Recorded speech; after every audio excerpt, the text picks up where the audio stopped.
Hey guys, BaoZakeruga here. Today I'm counting down the top 10 games that disappointed me.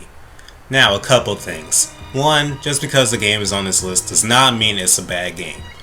Two, just because the game is on this list, it does not mean I even hate the game. The only criteria for making this list is I expected something from the game and it didn't deliver. That's it. So please, no hateful, angry comments just because I say something about a game you really like. And now, without further ado, here we go. Number 10, Tales of Exile. The Tales series is one of my favorite game series. In fact, my favorite game of all time is a Tales game. But one of my least favorite entries is Tales of Exile. Now, maybe I set my standards too high, because the game is celebrating the 15th anniversary of the series and all, but I could write an essay going over all the problems I have with this game. I won't go on for that long about this entry, but let me give you some examples. For starters, boss battles are not fun. Why is this, you ask? Because the game has a mechanic where bosses will automatically break out of your combos after a set number of hits and do a counter move. This means that boss battles will always play out the same. You hit the boss, they counter, you dodge said counter, and the entire process repeats with the occasional over-limit spam from the enemy.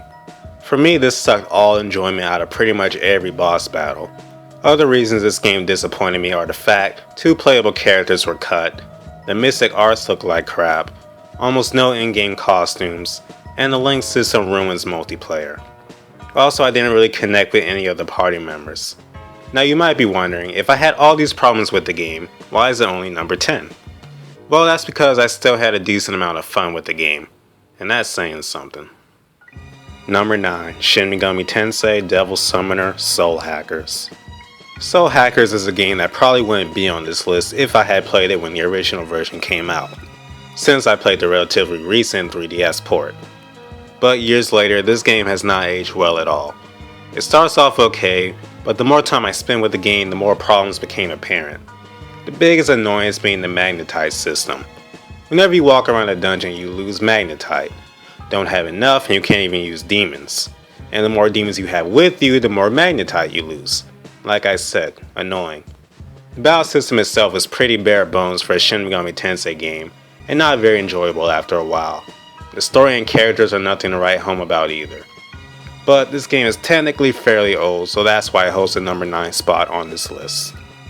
Number 8, Shin Megami Tensei 4.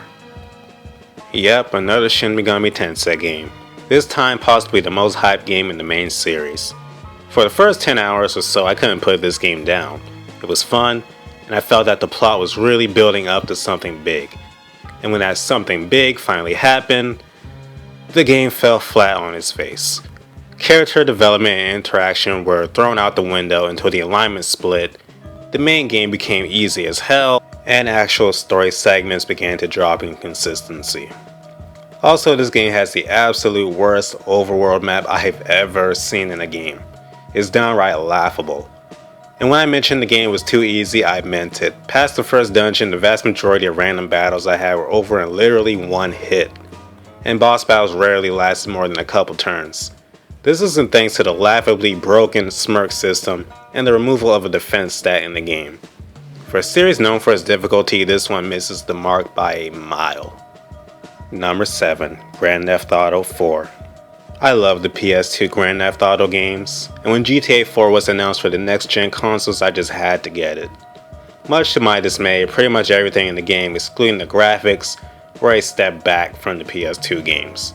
The characters weren't interesting, side characters will annoyingly call you all the time to hang out, the missions are pretty simplistic and repetitive, no more wacky and fun cheat codes, and the driving is horrendous. And when I say horrendous, I mean downright unacceptable. Pretty much every car feels like you're skating on ice. This is infuriating when you have to chase down the target. My disdain for this game is one of the reasons I enjoy Saints Row so much, actually. It seemed to get everything right that this game got so very wrong. Number 6, Fallout 3. This one almost made me sad, since I really wanted to get engrossed in this game. So much that after my initial disappointment, I continued playing for over 30 hours and hoped that my original opinion would change. And while it improved my opinion of the game a bit, overall I still was underwhelmed with Fallout 3. Why specifically? Well, the game kinda feels lifeless. I know it's a barren post-apocalyptic world and all, but it doesn't change the fact that walking across a gray, dull wasteland in dank tunnels for hours on end bores me. And the story of your character looking for their fodder is poorly executed. It's not all bad though, as I enjoy interacting with the various characters and finding new areas to explore, in hopes of discovering interesting quests and such. Number 5. Destiny. Now this one is kinda cheating, since as of this video, Destiny isn't actually out yet. But I have extensively played the beta, and I can tell you that I am not impressed with anything this game has to offer. The reason this one is so high on the list is that I've seen countless people hailing this game as the second coming of Christ for first-person shooter games. And giving out so much positivity for this game, I just had to see what the hype was about. What I got was a less interesting reskinned Halo with certain elements taken right out of Mass Effect and Borderlands. Now on paper that might sound good, right? All those games are critically acclaimed, and I myself have had varying amounts of fun with each. But no, Destiny takes these elements and brings nothing new to the table. And the story will put you to sleep. It was a simply boring experience, honestly. I later played Time Splitters Future Perfect the same day and wasn't able to put it down. A 9-year-old game gave me an infinitely more enjoyable experience than this breakthrough game in the first-person genre. Just saying. Number 4. Kingdom Hearts Birth by Sleep. Birth by Sleep. This is the game that killed off my interest in the overarching story for the entire Kingdom Hearts series.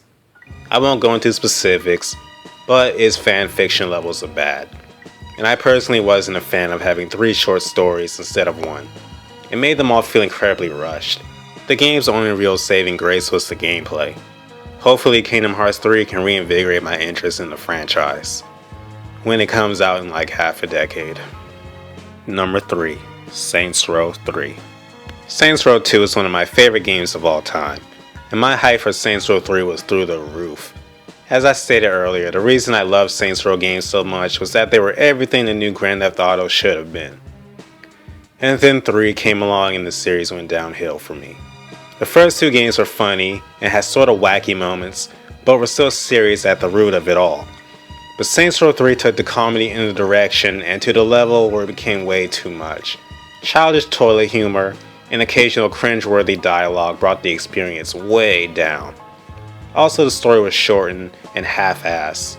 The new city was lifeless, they butchered returning characters and introduced forgettable and unnecessary new ones. And possibly the most unforgiving of all is the off-screen killing of the series' most beloved character. Thankfully, the game had a couple memorable missions. Heck, the Penthouse Takeover mission is one of my favorites in all of gaming. But that does not change the fact that this was the beginning of the end for the Saints Row I know and loved. Number 2. Final Fantasy XII. I'm a Final Fantasy nut, I admit it.